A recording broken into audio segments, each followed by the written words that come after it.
Before advertising agencies, there were advertising agents.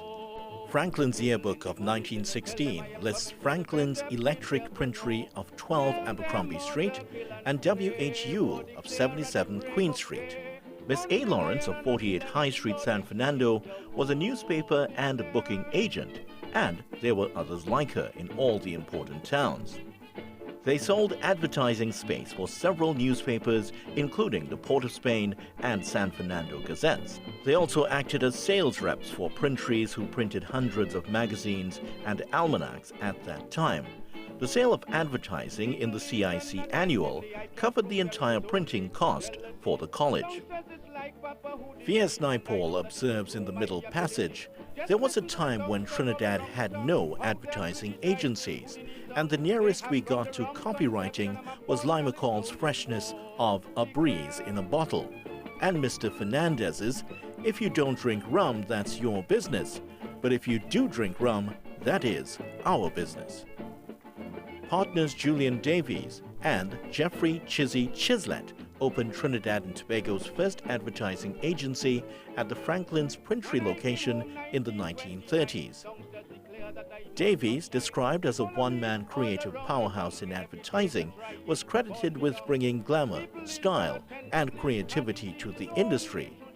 With Chizzy Chislett mainly handling the business side of the operation, Davies mapped out strategy with clients, sketched the ad layouts, and brought to life the ideas that streamed from his fountain pen. The staff numbered over 40, and the agency's scope covered the Federation and British Guyana. The groundbreaking graffiti campaign, Have a Beer Instead, where the product was neither named nor seen, was a Davies concept splashed by teams of talented painters to the four corners of Trinidad. Davies's campaigns had longevity. Frico for Me has echoed through the years. We recall Bermudez's Fresh as a Wink smiling from billboards. The Spirit of Trinidad for VAT 19 rum, designed by Alf Cordayo, who worked in the agency studio, is today the same dancing girl figure, virtually unchanged. It was Davies's idea to create a series of ads for VAT 19 with Alf's folklore characters. That's why when we visualize Papa Bois, La Jablesse, and Duendes, they look the way Alf painted them. Having set the standard for new agencies entering the field, Davies and Chislett was acquired by the Interpublic Group of Companies and became McCann Erickson Trinidad Limited in 1967.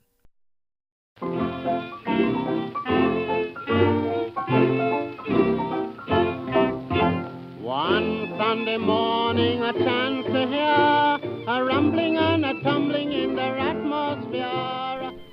Colonial Advertising Limited emerged in the 1940s with offices on Richmond Street. Its founders were Heinrich Lippmann and Erich Traub, Jewish refugees from Hitler's Nazi Germany. Mervyn Telfer, a colonial sales rep, hawked display ads for the agency's major client, the phone company, on foot or by bike. He earned 10% commission on every $2 ad space he sold. Mrs. Lippmann did the books and would pay weekly wages at exactly 11:59 a.m. on a Saturday, and not a second before. Colonial Advertising later moved to Park Street and became a fully fledged agency with a staff of 15, a branch in Barbados, and reach around the Federation. Lippmann, the quintessential entrepreneur, created business opportunities out of his life experiences. Alfred Cordayo, who freelanced for Colonial, remembers Lippmann going to the movies to improve his English. 70 cinemas straddled the length and breadth of the country, offering significant advertising possibilities. Lippmann soon negotiated contracts with cinema owners, selling advertising time slots to the community. He contracted craftsmen to produce the 3-inch square glass sandwich slides that were the medium at the time. Her Lippmann's guerrilla tactics would eventually lose to the big guns of British-owned Pearl and Dean, who controlled the placement of 35 and 16mm color film ads for local cinema.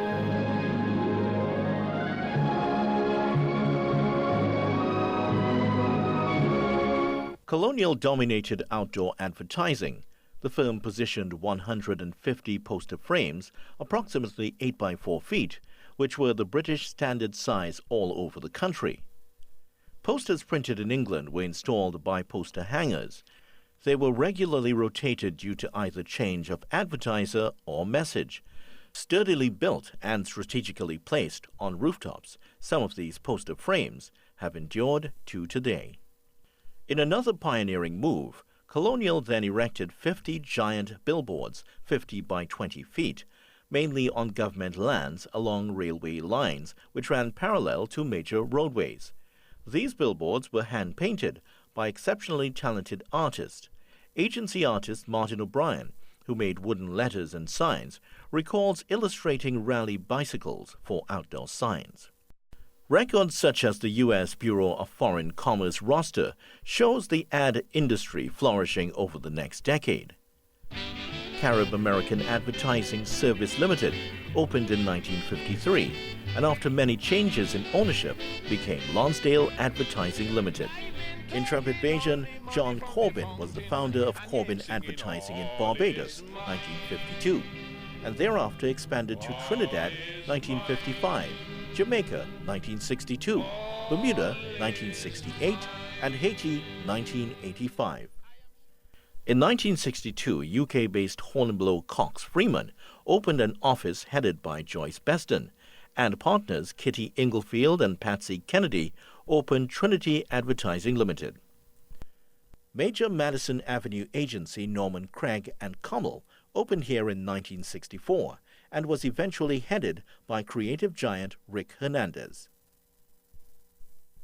Kenyon and Eckhart Caribbean Advertising, an affiliate of the American multinational, opened in 1964. Following a merger in 1968 with British agency Coleman Prentice and Varley, it became K&E CPV. Reggie De Silva was managing director. Other senior executives were Peter Popplewell, Tyrone Abraham, Clive Belgrave, and Andrew Christensen. The latter two left in '68 to open Christensen and Belgrave. In 1962, government launched Trinidad and Tobago Television, together with Radio Guardian, 610 Radio. Prior to that, media was largely controlled by the British Thomson Group, which owned The Guardian and Evening News newspapers. There were two radio stations, Radio Trinidad and Rediffusion, a wired home service like paying for cable TV today, accessed via the red box in your home, for which you paid $2.50 a month. The famous radio soap Dr. Paul was broadcast loudly in all homes from 11:15 a.m. and 12 noon. We bring you radio's great story of adult love, the story of Dr. Paul. Mervyn Telfer, who joined Radio Trinidad in 1956, recalls walking from his house in Hunter Street to Lewis Street some blocks away without missing a word of the thrilling action. You do look tired. Didn't you sleep well last night? No. Not really. I was rather restless. What do you think? It's anything specific? Perhaps we'd better give you an overhaul. Oh, thank you. I'll be all right. I expect the whole trouble is that you've been working too hard. Why don't you take 2 or 3 days off and have a rest? Oh, no. The Thomson Group was largely responsible for the recognition of advertising agencies in Trinidad and Tobago, not because the group wanted it, but because of their intransigency. Agencies had to form a united front to negotiate media terms. The group produced a document titled Terms and Conditions for the Accreditation of Advertising Agencies, which stipulated that recognized agencies, that is, agencies who could earn placement commission from the media, should have at least 5 clients with an acceptable annual advertising expenditure and be able to provide the full range of advertising services. In 1964, the concept of an association of advertising agencies coalesced. A constitution was drawn up. At the same time, the media formed the Trinidad and Tobago Publishers and Broadcasters Association and adopted the Thomson criteria for agency recognition. The AAATT's key drivers were Julian Beck and Julian Davies of Davies and Chislett, Reggie De Silva of K&E CPV, and John Corbin of Corbin Compton Advertising. 7 agencies signed on. On the client side, the Advertisers Association was started under the leadership of David Alsbrook of Nestle. The 2 associations joined forces to negotiate media rates and policies, develop voluntary advertising standards, and to resolve disputes through another new entity, the Advertising Standards Authority. This led to many rewarding decades of mutual respect and cooperation between advertisers, agencies, and the media.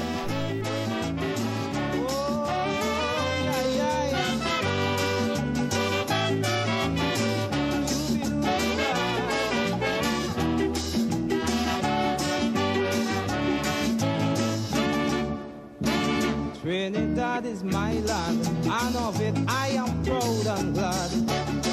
But I can't understand why some people just talk it bad. But I